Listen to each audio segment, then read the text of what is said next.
আগের এক ভিডিওতে তোমরা দেখেছিলে আমার দাদার ছেলে মানে আমার ভাইপো সে বায়না ধরেছিল স্কুলে যাবে, কিন্তু দুর্ভাগ্যবশত সেদিন স্কুলটা বন্ধ ছিল। তাই আজকে কিন্তু আবারও পাপাকে স্কুলে নিয়ে এসেছি। আর এই স্কুলে পড়ায় আমার বোন পিঙ্কি, আর ও এখন আছে আমাদের বাড়িতে এবং সেখান থেকেই স্কুলে আসছে।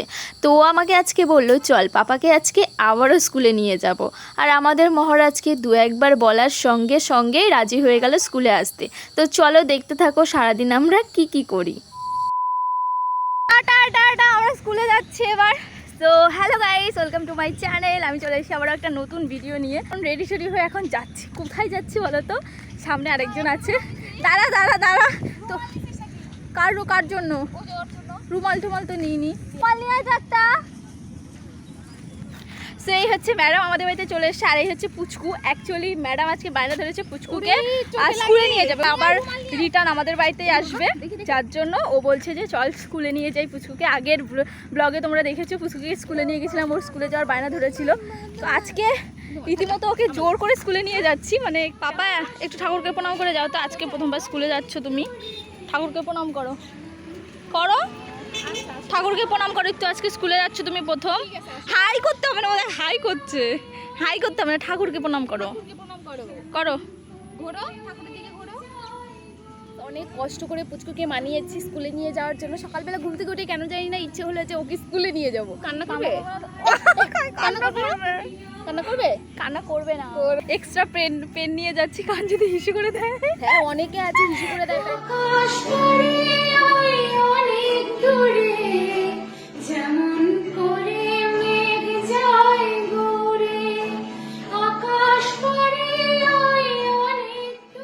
তো চলে এসেছে স্কুলের গাড়ি। আর এই দেখো কত সুন্দর করে সবাই একা একা বসে আছে, তাই না? আর আমাদের পুচকু কিন্তু আজকে প্রথমবার ওর মাকে ছেড়ে আমাদের সাথে কোথাও যাচ্ছে। তো আমার ভয় লাগছিল ও কান্না না করে ফেলে।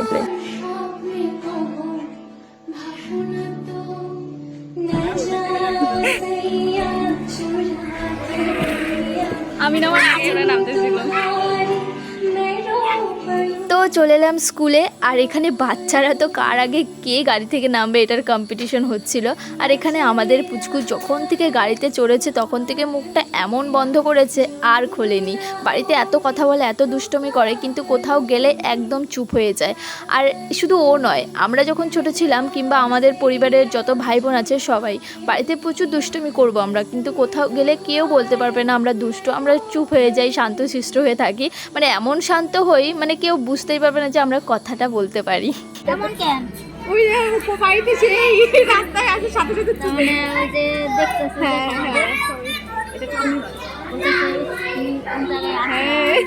না ভাই, এবার না বলে যে বাড়ি চলে যাবো। এমন জায়গায় ভাগ্যিস কান্না করতেছে না, আমি ভাবছি কান্না করবে মনে হয়। জুতা খুলে উঠতে হয়।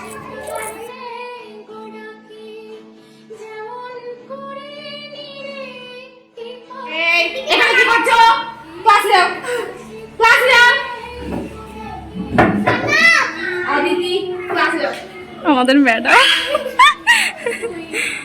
পুচকাকে ধর, পুচকাকে ধর। ও মজা পাচ্ছে না ও। বাবা তুমি ওদের সাথে খেলো। ওই ওদের সাথে খেলো, ওদের সাথে খেলো। ও ব্যাগটা রাখো।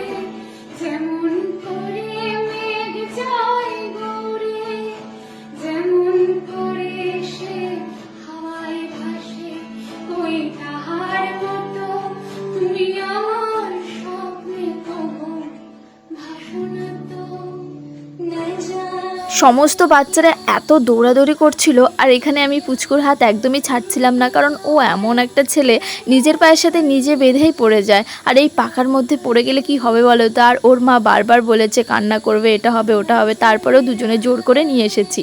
এবার যার ছেলে তার কাছে সেফলিভাবে পৌঁছে দেওয়াটাই মানে শান্তি। যার জন্য এত দেখে দেখে রাখছিলাম যে না জানি ঠাকুর কিছু যেন না হয়ে যায়, তাহলে আমাকে কেউ ছাড়বে না। এই যে পড়াবো। এরপরে চলে এলো সমস্ত টিচার স্টুডেন্ট আর শুরু হয়ে গেল জাতীয় সঙ্গীত। আর ওই দেখো দাঁড়িয়ে আছে রোদের মধ্যে, ভেবেছিলাম হয়তো দাঁড়াবে না, তো তবুও পিপির সাথে দাঁড়িয়েছে। আর এই ভিডিওগুলো করার উদ্দেশ্য একটাই যে আমার পাপার যত ছোটোবেলার স্মৃতি আছে সব কিছু না আমি ক্যামেরাবন্দি করে রাখতে চাই, যার জন্য এই ভিডিওগুলো করা, স্পেশাল যে মোমেন্টগুলো আছে সেগুলো। আর তারপরে দেখো এখানে ক্লাসের মধ্যে বসে পড়েছে, আর ও এখনও কিচ্ছু পারে না, যার জন্য আমি ABCD লিখে দিয়েছি, বলছিলাম হাত ঘোরাও, কিন্তু হাতও ঘোরাতে পারে না, যার জন্য এমনি আঁকিবুকি করছিল আর সবাই ওকে দেখছিল।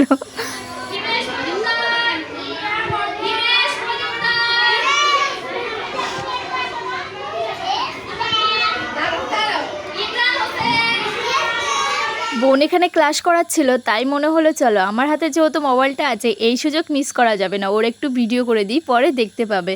আর আমাদের মহারাজ তো আমাকে ছাড়া ক্লাসে একদমই বসে থাকবে না, যার জন্য এই ছোটো ছোটো পুচকের সাথে আমারও ক্লাস করতে হচ্ছিল। আর এই দেখো এক প্রান্ত থেকে আর এক প্রান্ত ছুটে বেড়াচ্ছে, যেহেতু ওর আজকে প্রথম দিন তাই আর কেউ কিছু বলছিলাম না, কারণ যদি কান্না করে ফেলে। আর যেই ক্লাসে বোন ক্লাস করাচ্ছিল শুধু সেই ক্লাসেই ও বসেছে, অন্য টিচার্সদের ক্লাসেও বসেনি, ভয় পাচ্ছিল। আর এখানে দেখো পুচকুর সেলেট নিয়ে ওর বন্ধুরা খেলা করছে। ওকে স্কুলে নিয়ে আসার একটাই কারণ, আমরা দেখতে চেয়েছিলাম যে স্কুলে এসে থাকতে পারে কিনা, তাহলে অ্যাডমিশন করিয়ে দেবো, কিন্তু যা বুঝলাম ওর স্কুলে এখনও থাকার অবস্থা হয়নি। আমি এখনও আজকে ওর সাথে সাথে আছি বলে হয়তো থাকছে। আর আমি এখন ক্লাসের বাইরে অপেক্ষা করছি, আমাদের স্টুডেন্ট ক্লাস করছে, আর আমার না একদমই ভালো লাগছে না, প্রচণ্ড খিদে পেয়েছে। এতদিন স্কুলে আনবো বলে লাফাচ্ছিলাম, এখন আর ভালো লাগছে না আমার। আর এদিকে দেখো আমি এসে তো পুরো অবাক হয়ে গেছি, দেখি এখানে ও ঘুমিয়ে পড়েছে আর বোন ওকে এইভাবে নিয়ে বসে আছে। এই তো বাড়ি যাওয়ার জন্য রেডি হচ্ছে। স্কুল হলো তোমার? স্কুল হলো? কি আমার স্কুল করলো কেন জানেন? 2000 years later. তো গাইস আমরা বাড়িতে চলে এসেছি, এই যে আমাদের স্টুডেন্টকে পড়াশোনা করিয়ে। ওর তো খিদে পাইনি, ওকে অনেক খাইয়েছি, কিন্তু আমার খিদে পেয়ে গেছে, আমার শরীরটা খারাপ হয়ে গেছে। এখন কটা বাজে পিঙ্কি? 3টে তো বেজেই গেছে প্রায়। তো আর ওর মা একটু পর বাড়ি থেকে ফোন করছিল, বলছিল যে কান্না করছে নাকি, এটা ওটা অনেক কিছু বলছিল, তো বলছিলাম কান্না করছিল না। থাক বোধ লাগে থাক এরকম। বাবা মাকে গিয়ে কি বলবা? তুমি কি পড়ছিলে আজকে বলো তো? কিচ্ছু পড়েনি, শুধু গিয়ে বসেছিল। আমি যে ক্লাসে গেছি ওই ক্লাসে গিয়ে আমার পাশে বসেছিল। আমাদের স্টুডেন্ট চলে এসেছে।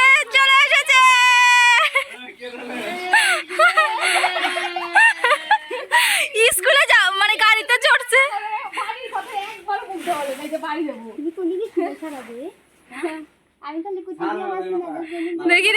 দেখি সেই যে বাড়ি থেকে বেরোচ্ছে, কথা চুপ, আর একটা কথাও যদি বলে ও বলে না, এই যে বাড়ি আসার পরে এমন হলো।